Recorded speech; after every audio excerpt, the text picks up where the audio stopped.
मैं हूं मुनव्वर खान और आप देख रहे हैं एक्सप्रेस डिजिटल। आज हम मुस्तफ़ा आमिर कत्ल केस में मरकजी मुलजिम अरगवान की इब्तदाई इंट्रोगेशन रिपोर्ट के हवाले से बात करेंगे, जबकि जो रिपोर्ट आई है वो बहुत हद तक पहले से गिरफ्तार मुलजिम शिराज से काफ़ी हद तक मुताबिकत रखती है। इस वक्त मेरे साथ हैं हमारे क्राइम रिपोर्टर शामिर। हम इनसे मालूम करेंगे कि अरगवान के कॉल सेंटर में क्या क्या काम होते थे और अब तक की जो रिपोर्ट सामने आई है उनके जो भी शवाहिद हैं वो किस हद तक अदालत के अंदर मुलजिम अरगमान को सज़ा दिलाने के लिए काफ़ी हैं। जी शामिर, अरगमान की रिपोर्ट के हवाले से जो भी चीज़ें सामने आ रही हैं उसके चीज़े नुकात क्या कहते हैं? मुनव्वर साहब, शुक्रिया आपके टाइम का। पहले तो मैं आपको ये बताऊं कि जो मुलजिम अरगवान की इंटरोगेशन रिपोर्ट ये सामने आई है और ये तकरीबन वही रिपोर्ट है जैसे कि आपने ये बताया कि शिराज का जो बयान था उससे मुमासलत रखती है। अच्छा, इसमें कुछ ऐसे पॉइंट हैं जो कि पुलिस ने अपनी इस इंटरोगेशन रिपोर्ट में ला के उनको हम अगर बोलें तो फ्री छोड़ दिया। उसके हवाले से कोई मज़ीद तफसीलात इसमें जो है वो लिखी नहीं गई हैं या फिर पुलिस को अभी तक वो शवाहिद ही नहीं मिले। जैसे कि पुलिस ने इसके बारे में ये लिख दिया है कि करोड़ों रुपए जो है ये अपने कारोबार से कमा रहा था। इसका यहाँ पे कॉल सेंटर था, वो उस कॉल सेंटर में ऐसा क्या काम हो रहा था जिससे करोड़ों रुपए कमा रहा था। वो 30 से 35 लोग जो कि इसकी इंटरोगेशन रिपोर्ट के मुताबिक उसके मुलाजमीन थे, उन्हीं में से एक लड़की को इसने तशद्दुद का भी निशाना बनाया। तो वो तमाम तर लोग कहाँ हैं, उनके बयानात कहाँ हैं, इससे पहले इस घर में क्या होता रहा। 2019 में उसके हवाले से लिखा गया है कि वो गिरफ्तार भी हुआ, उसको एनएफ ने गिरफ्तार भी किया, अरगवान ने। मुख्तलिफ मुकदमात भी इसके मुख्तलिफ थानों में जो है इसके चलते रहे, लेकिन वो जो 2019 में मुकदमा इसके ऊपर कायम हुआ वो भी मंशियात के हवाले से था। उसके बाद भी ये मुलजिम अपने इस घर में रहता रहा, यहाँ पे कारोबार भी करता रहा। पुलिस इस सारे मामले में कहाँ सोई हुई थी? पुलिस ने क्यों नहीं चेक किया कि एक वो शख्स जिसको पहले ही मंशियात के केस में गिरफ्तार किया है वो दिन ब दिन तरक्की भी करता जा रहा है, एक मुनज़्ज़म तौर पे घर में रह रहा है, वहाँ पे कारोबार भी चला रहा है। तो पुलिस का ये फ़र्ज़ बनता था, यहाँ पे जो भी कानून नाफिज करने वाले इदारे हैं, स्पेशल ब्रांच है और दीगर इदारे हैं, उनका फ़र्ज़ बनता था कि वो चेक करें, देखें कि ये तमाम तर इस घर में कौन रह रहा है, कैसे रह रहा है, कौन आ रहा है, कौन जा रहा है। और इस इंटरोगेशन रिपोर्ट की भी अगर बात की जाए तो इसमें भी कुछ ऐसे ही फ्लॉज पुलिस ने छोड़े। यानी हम ये कह सकते हैं कि पुलिस का जो इंटेलिजेंस नेटवर्क है वो इंतहाई गैर फाल रहा है।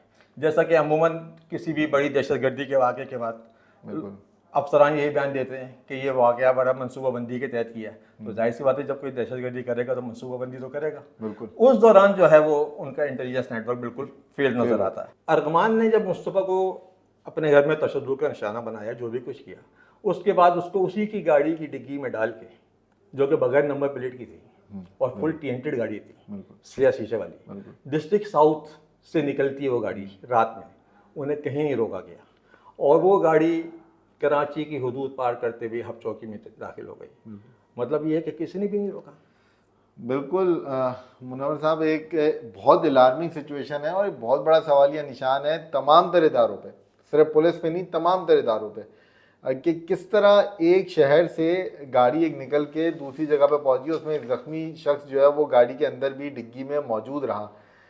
बहुत अफसोस के साथ कहना पड़ता है कि अगर आम तौर पे आप मोटरसाइकिल पे निकलें तो आपको हर थोड़ी देर बाद कोई ना कोई पुलिस वाला जो है वो रोक लेगा, लेकिन अगर आप बड़ी गाड़ी में निकलें, आपने टिंटेड ग्लासेस की हो, आपकी गाड़ी महंगी हो और चाहे उस पर कोई गैर कानूनी नंबर प्लेट लगी हो, चाहे अंदर कोई भी काम चल रहा हो, तो आपको कोई रोकने वाला मिलता नहीं है। उसके केस में भी कुछ ऐसा ही हुआ है। मतलब ये है कि सारा कानून जो है वो सारा जोर कमज़ोर पे चलता है। ऐसा ही ऐसा ही बिल्कुल बड़ी बीगों में, बड़ी गाड़ियों में, लग्जरी गाड़ियों में टेंटेड गिलास हैं, पीछे गार्ड भी बैठे हुए हैं, सब चल रहा है। बिल्कुल। अभी डिफेंस का एक और वाकया भी आपके सामने आया, बिल्कुल बिल्कुल, जिसमें मुसल्ला लोग जो है वो घूम रहे हैं और वो भी सबसे मजे की बात है कि साउथ जोन, जी जी, वो भी साउथ जोन में हुआ। साउथ जोन में हुआ। साउथ जोन में तो बहरहाल बहुत सारे वाकयात हुए हैं जिसमें कबायली लड़ाइयाँ भी यहाँ पे हुई हैं, उनमें 5-5 अफराद भी हलाक हुए हैं। लेकिन बहरहाल, लेकिन इसके अंदर आप क्या देखते हैं कि ये जो पुलिस के पास क्या इतने शवाहिद मौजूद हैं कि वो अरगमान को अदालत में सज़ा दिलवा सकेंगे?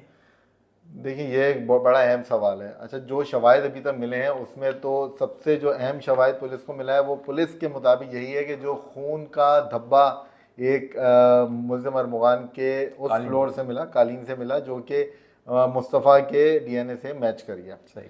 अच्छा, सबसे बड़ा पुलिस को यही कहना है कि मुस्तफ़ा का मोबाइल भी मिला, मुस्तफ़ा का मोबाइल भी मिला है। अच्छा, अब ये भी एक बात है कि मुस्तफ़ा का वो वाला फ़ोन मिला है जो कि उनकी वालदा ने कीपैड वाला फ़ोन जो उनकी वालदा ने गाड़ी में छुपा दिया था, मुस्तफ़ा की वालदा ने। जबकि कालीन से वो खून भी मिला है जो उनकी वालिदा के डीएनए से मैच हुआ। मैच कर गया, बिल्कुल ऐसा ही, बिल्कुल वो ऐसा भी ही। हुआ तो सबसे बड़े तो यही शवाहिद हैं। और लेकिन जो वो स्टिक है जिससे इसको तशद्दुद का निशाना बनाया गया, वो स्टिक मिली है नहीं मिली, उस पर मुतज़ाद बयानात हैं पुलिस के। कभी पुलिस कहती है मिल गई है, कभी पुलिस कहती है कि नहीं मिली, कभी कभी कहती है कि अरमुगान के घर से मिली है, कभी ये कहती है कि दुरेजी से मिल गई है।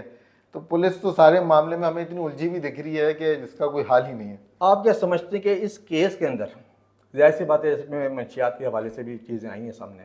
उसमें हमारे एक अदाकार साजिद हसन के बेटे भी गिरफ्तार हुए हैं। अब इस अर्गमान वाले केस से उसकी सारी कड़ियाँ मिलती भी आई हैं।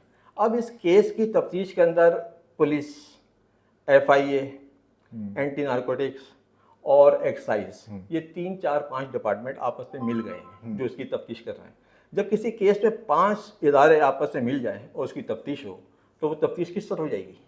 कुएं की तरफ जाएगी। चलें, बहुत शुक्रिया शामिर तफसीलात बताने का। अर्गमान की इंट्रोगेशन रिपोर्ट तो मंजर आम पे आ गई, लेकिन अब देखना ये है कि पुलिस अर्गमान की इस इंट्रोगेशन रिपोर्ट, जिसको वो उसका एतराफ़ी बयान भी कह रहे हैं, इसको अदालत में किस हद तक कामयाबी से पेश करते हैं और वो कौन से शवाहिद हैं, वो कौन से ठोस सबूत हैं जिसको अर्गमान के ख़िलाफ़ इस्तेमाल करते हुए मुस्तफ़ा आमिर के कत्ल को अदालत में साबित किया जा सके।